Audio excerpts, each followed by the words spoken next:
Samantala po, kaugnay pa rin ang isinasagawang investigasyon ng Senado ukol sa Mamasapano encounter. Iginit ng DILG at ng PNP na hindi nila pinabayaan ang Special Action Force. Maliban dito, sumailalim din sa masinsinang pagpaplano ang Oplan Exodus. Dating report ni Ria Fernandez.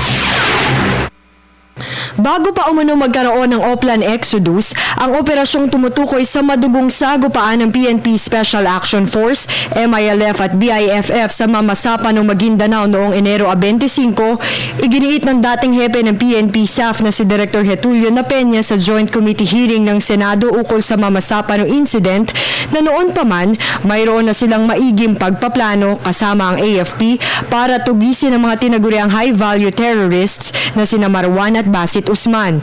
There is this misconception from the public saying, tila pinabayaan naming mga opisyal ang aming mga tauhan na pasukin ang lugar ng kalaban, na walang maayos na pagplano at kahandaang isinagawa bago ang nasabing pagsugod. These are far from truth. Nagkaroon po tayo ng mahaba, maayos at masusing pagpaplano, paghahanda at koordinasyon na ganap at isinagawa bago nakatuparan ang nasabing pagsugod sa Mamasapano, Maguindanao. 2005 pa lamang target na ng mga otoridad si Marwan na utak sa 2002 Bali, Indonesia bombing at ilang mga pagsabog sa Mindanao. Ngunit 2010 lamang nang mapabilang si Napenya sa mga operasyon ng PNP at AFP laban kay Marwan at Usman. Karamihan umano sa malakihan nilang operasyon hindi natuloy. Noong 2014, na-abort ang Oplan Wolverine. Kumalat kasi ang impormasyon hinggil dito matapos biglang magsagawa ng raid ang AFP 6th Infantry Division sa kuta nila Marwan at Usman kung saan nakarecover sila ng mga kagamitang pambomba. Sa parehong taon din isinagawa ang Oplan Terminator, ngunit aborted din ang naturang operasyon. Pagdating ng Disyembre 23, muling nagplano ang PNP ng panibagong misyon, ang Oplan Exodus. Sinabi na Peñas na matapos nito ay nakipagkita sila kay Pangulong Noynoy Aquino sa Bahay Pangarap noong Enero 9 para ilahad ang kanilang plano. We, Police Director General Purisima, myself, and Police Superintendent Mendez went to Malacanang and met His Excellency at the Bahay Pangarap for mission update in the new concept of operation. We named this operation as Oplan Exodus. Under Oplan Exodus, coordination with the Armed Forces of the Philippines will be time on target in order to avoid another compromise.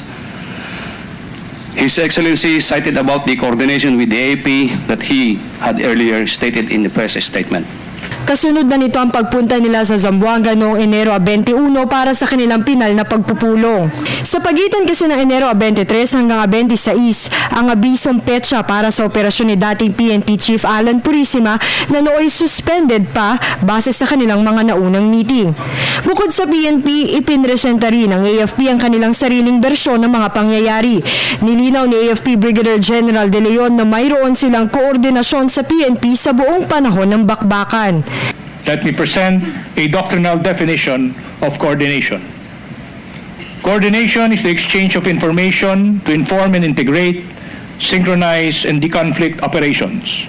Coordination is not necessarily a process of gaining approval, but is most often used for mutual exchange of information.